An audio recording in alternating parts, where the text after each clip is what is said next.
Dios gobernando acá. Los del odio de ellos, Dios. Vayan siguiéndome. Los de la cisterna, Dios. Los de la vendida a los ismaelitas, Dios. Los de la vendida después a la casa de Potifar, Dios. Inclusive los de la tentación de la esposa de Potifar, Dios. Los del calabozo en Egipto, Dios. Dios, Dios. ¿Para qué? Para hacerlo llegar al trono. Era necesario todo aquello, toda esa adversidad, todo ese dolor, toda esa agonía, toda esa tragedia, toda esa odio contra ellos. Era Dios para hacerlo llegar al trono. Si no hubiera sido por la cisterna, no llega al trono. Si no fuera por el odio de los hermanos, no llega al trono. Si no fuera por la vendida a los ismaelitas, no llega al trono. Si no fuera por la vendida a la casa de Potifar, no llega al trono. Si no fuera por la violación de la mujer de Potifar, no llega al trono. Si no fuera por el calabozo, no llega al trono. Eso fue lo que lo hizo llegar al trono. Y hermanos, ¿cuánto nos quejamos nosotros cuando algo nos va mal? ¿Quién sabe si no es para que lleguemos al trono? ¿Me explico, hermanos? Comprendamos una cosa, que la vida no está llena tan solamente de sol brillante. Hay también nubes que cubren el sol. Y hay también momentos en que estamos desechados y momentos en que estamos tristes y que los hijos no los comprendemos y que la esposa no me comprende y que el marido no me comprende y cuántas cosas no ocurren. Pero si somos siervos de Dios, humildes siervos de Dios, podemos saber de seguro que es Dios para llevarnos al trono. Dios lo prepara para llevarnos al trono. Cosas malas, cosas buenas, Dios, y cosas malas, Dios. Comprendámoslo, hermanos. Traigo a cuenta lo de José. ¿Cómo dice aquí? José ya no pudo. José no es Josué, es José. Conviene leer la Biblia. Lo traigo a cuenta por una razón muy importante, hermanos. Les he traído el ejemplo bíblico. Permítame unos momentos en el ejemplo personal. En el año... yo nací en Puerto Rico en 1921. Este septiembre que acaba, 24 de septiembre, cumplí 84 años. No saquen los calendarios ni las calculadoras, de una vez se los digo, para que lo sepan. A la edad de 15 años vinimos de Puerto Rico, mi madre estaba muy enferma, ya muriéndose, por cierto, aunque vivió después muchos años más. Se sobrepasó a mi padre, murió hace poco de 94 años de edad. Pero estaba en ese entonces muy enferma y mi padre tuvo que venirse a Estados Unidos. Caímos en Nueva York, la ciudad de Nueva York, y mi padre fue pastor de una iglesia en Nueva York y yo fui a la escuela en Nueva York. Yo odiaba la escuela. Dicho sea de paso, vayan pensando en que todo esto que voy diciéndoles es Dios, como quiera. En la escuela yo estaba perdiendo mis grados en la escuela.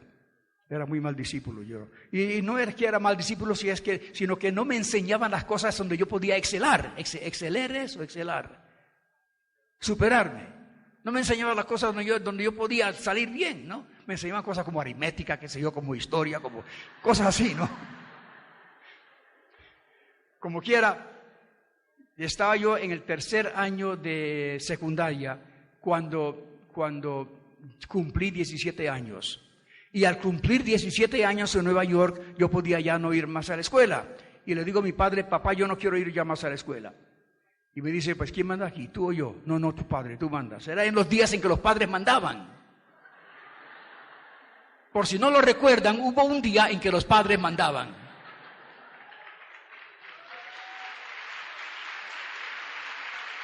Como quiera, dice mi padre, ¿quién manda aquí? ¿Tú o yo? No, papá, tú mandas. Por fin él dijo, vea, hijo. Porque yo le saqué todas las excusas posibles y por haber. De que no estaba saliendo bien en la escuela, que no me gustaba la escuela, que todo esto, tiene que regresar. Y por fin le dije, papá, es que la escuela, y papá es pastor de una iglesia, vayan a darse cuenta, es que la escuela me está arruinando espiritualmente. Fue un golpe bajo y lo reconozco, ¿no? Él me dijo, hijo, ya hay varios estudiantes de nuestra iglesia acá que están yendo a Zion Bible Institute, Instituto Bíblico Sion, que estaba en el norte de Nueva York, en el estado de Rhode Island. Si tú vas a Zion, y Zion no era en ese entonces de ninguna clase superior que exigieran altos grados y todo eso, ¿no? Era un instituto sencillamente para personas que quisieran adiestrarse para ministrar el Evangelio de Cristo. Y me dice, papá, si tú vas a Zion, yo te dejo terminar la escuela. Pero la verdad es que no tenía otra opción. Yo no quería seguir a la escuela, ¿no? Y llama a él a Zion, y para cortar la historia, cargo yo en Zion Bible Institute, Instituto Bíblico Sion. Al principio Dios comenzó a obrar conmigo fuertemente en cuanto a ser misionero. Yo decía, yo no quiero ser misionero, Señor. Nací en Puerto Rico, sabía lo que era ser misionero. Tengo 2 hermanos que nacieron ciegos, ya murieron, están con el Señor, pero nacieron ciegos con 3 años de diferencia. Yo era el mayor de todos. Tras de ellos vinieron estos 2 hermanos míos, y eso me impresionó mucho, ¿no? Y mi madre sufrió mucho en Puerto Rico. Y yo digo, yo no quiero ser misionero, Señor, no quiero ser misionero. Tengo otros 2 hermanos que murieron en Puerto Rico, están enterrados en Puerto Rico. O sea que nuestra niñez no fue nada fácil, y eso me hizo a mí rechazar el llamado de Dios para ser misionero. Y yo no quería, y el Señor insistió, por fin nunca olvidaré, cuando una noche, en el devocional del Instituto Bíblico, el Señor comienza a hablarme, y vi una visión que me dejó aplastado. Y únicamente les contaré la última parte de la visión. La última parte era una guillotina, y mi cabeza estaba sobre la guillotina, el armazón que subía, y a cada lado los fuertes hierros, y arriba la cuchilla, que al jalar un cordel que había, bajaba la cuchilla y de un tajo cortaba en 2 cualquier cosa que estuviese en el madero, que era mi cabeza, ¿no? Y decir, bueno, Señor, yo iré, era decir, jala el cordel y mátame. Porque ahí iban todas mis ambiciones. Inclusive hasta el día de hoy, cuando uno le dice, sí, Señor, yo iré, es decir, jala el cordel y mátame, porque ahí van todas nuestras ambiciones.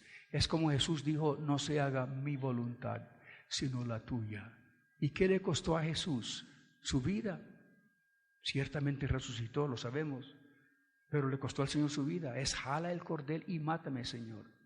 Y me costó decirlo, me costó. Pero recuerdo cuando por fin ya cansado, inclusive cansado emocionalmente y físicamente también, cansado, ya débil, muy débil. Yo recuerdo cuando por fin dije, sí, Señor, yo iré al cordel, mátame, soy tuyo. En ese instante 2 cosas me invadieron mi corazón. 1, un sentir muy profundo de liberación, una libertad tremenda que sentí, como que le levantan la jaula, la tapadera de la jaula del pájaro, y vuela el pájaro por el universo entero sin ninguna restricción. Y la otra cosa que sentí fue un deseo instantáneo de ser misionero. Hubiera ido en ese instante a cualquier lugar. Para cortar un poco la historia, a los 3 años me casé, me vino Linda, la conocí a ella, y 2 años después nos casamos, y en el año 42 o 43 fuimos a Centroamérica, El Salvador, vivimos en El Salvador 21 años. A los 12 años de estar en El Salvador, no sé cómo, yo leí un artículo, una revista. El otro día Carlos Rey encontró esa revista del año 55, de marzo del año 55. Y en la revista daba a entender que el mundo pagano moría 3 tantos, o el mundo cristiano era 3 tantos más, iba creciendo 3 tantos más de lo que iba creciendo el mundo cristiano. O sea que estábamos perdiendo terreno. Y yo vi eso y yo dije, Señor, ¿cómo puede ser eso? ¿Cómo puede ser eso? Y en el año 55, ya como por junio del 55, pensé en radio. Dije yo, radio, qué interesante eso. Yo recuerdo que me ponía a escuchar radio, y dije yo, en el tiempo de Cristo bajaban al enfermo por el techo a la presencia de Cristo. Yo puedo bajar a Cristo por el techo, la antena, ¿no? La antena, a la presencia de los enfermos, dije yo. Y fui a la emisora de radio, y fui varias veces. A cortar la historia, por fin compré tiempo radial. Recuerdo que costaba $133 al mes, más de lo que yo tenía, pero la carga era tanta que no lo aguantaba. Y comencé en radio. No era un mensaje de la conciencia en ese entonces, era la iglesia del aire en ese entonces. Y era 15 minutos al día. Y era un programa de lunes a sábado. Y así seguí yo 1 año, 2 años, 3 años, 4 años, 5 años, 6 años, 8 años, 10 años, 11 años, 14. Eran 14 años, ¿no? Era 9 años. A los 9 años me llaman de la emisora. Jesús San Salvador. Me llaman de la emisora para rendir alguna cuenta. ¿Y qué es el asunto, señores? Que a las 7 menos un cuarto de la mañana, cuando usted sale al aire, estamos perdiendo el auditorio. Se están yendo a otra emisora. Yo digo, ustedes no quieren perderlo, yo tampoco. Me dijeron, ¿y qué me sugieren? Y ya sí habían hablado ellos en la emisora. Llaman al director de programación, Raúl Monzón, y me dice Raúl, hermano Pablo, lo mejor para su programa es que lo ponga a las 4 de la tarde, y esas fueron sus palabras, para que las mujercitas puedan reposadamente escuchar un largo monólogo acerca de Dios. Para un predicador, hermanos, eso es el insulto más grande que se puede dar. Es decirle que su mensaje es aburrido. Y eso cuesta que un predicador lo escuche y lo reciba, y mucho menos acate a él, ¿no? Yo le dije, Raúl, yo no quiero cambiar la hora. Tiene que haber otra respuesta. Lai me dice, pues no le va a gustar. ¿Y qué le digo? Que se haga un microprograma. ¿Y qué tan micro debe de ser? Le digo yo. 3 minutos, me dice, 4 minutos. No puedo, le digo yo. Con que no puedo meter en los 15 todo lo que tengo que decir, y a un 3 o 4, imposible. Y me dice él, vaya a su casa, otro insulto. Vaya a su casa, tráigame una cinta grabada de su programa que ya tiene, yo se lo reduzco a 3 minutos y usted me será un testigo, no le he quitado nada esencial. Otro insulto, Dios mío, ¿no? Pero yo no sé, el Señor me dio la gracia de escuchar, de ponerle atención. Le dije, Raúl, deme un par de semanas para pensarlo. A las 2 semanas regreso con él y digo, hago el cambio, Raúl, con 2 razones, con dos condiciones. ¿Y qué son? Una, que me dé 3 tiempos al día por el mismo precio. Me dice, yo no puedo hacer eso. Es que usted ciertamente, 3 por 5 son 15 ciertamente, pero usted está pidiendo 3 auditorios diferentes y eso es dinero con nosotros, no puedo hacerlo. Pero en fin, ¿cuál es la otra cosa? Le digo que usted me ayude con el formato del programa. ¿Y sabe lo que me dijo él? Instantáneamente, de repente. Dice, gracias, porque usted me deja hacer eso, sí voy a darle los 3 tiempos por el mismo precio. Y luego me dice, y lo primero que tiene que irse es ese nombre que se tiene. Digo yo, la iglesia del aire. A mí me gustaba. Me gustaba, ¿no? Modestia aparte, pero a mí fue invención mía esa, ¿no? Y me dice él, no sirve. ¿Y por qué no sirve? Pues no sirve. Entonces digo, ¿y qué nombre le pongo, Raúl? Habrá pensado quizás 20 o 30 segundos, me dice él, póngale un mensaje a la conciencia. Este pecador tenía 3 intereses él. Mujeres, alcohol y dinero. Eran sus intereses. Pero era un profesional en radio. Y tengo que decir que Dios me dio la gracia para escucharle. Y le puse atención. Y le dije, Raúl, yo no pensé más. Así va a quedar, un mensaje a la conciencia. Y hermanos, lo que era antes un programa por día de 15 minutos, se convirtió ya en 3.800 programas, un poquito más de eso, por día en la prédica del mensaje de Cristo. Increíble eso, increíble. Ahora, yo no podía haber sabido eso. Imposible que yo hubiera imaginado eso, imposible. Pero Dios sí lo sabía. Por eso digo, lo de José a mí se me aplica. Lo de José y a todos se nos aplica. Lo de José es que todo lo que le ocurrió porque Dios lo estaba haciendo. Era destino de Dios. Yo llamo a este mensaje, somos hijos de destino. Destino de Dios. Y lo mismo conmigo, destino de Dios. Las cosas que ocurrieron, destino de Dios. Así comenzó el mensaje a la conciencia, increíble, en el año 64.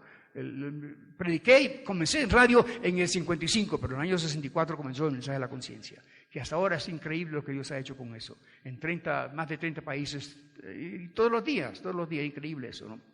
Como quiera, en el año 67 yo estaba en 28 emisoras y ya no podía pagar más. Y mi yerno me dice, papá me dice, ¿qué tal te gustaría estar en 100 emisoras? Le dije, hijo, tú estás bregando con lo más tierno de mi corazón, no me hagas eso. ¿Por qué no? ¿No te gustaría estar en 100 emisoras? Pero sí, hijo, pero ¿de dónde saco yo tanto dinero? Imposible. No me dice él sin dinero. ¿Qué le digo yo? Sin dinero, eso no existe. Esas cosas no existen. Yo lo hago, me dice él.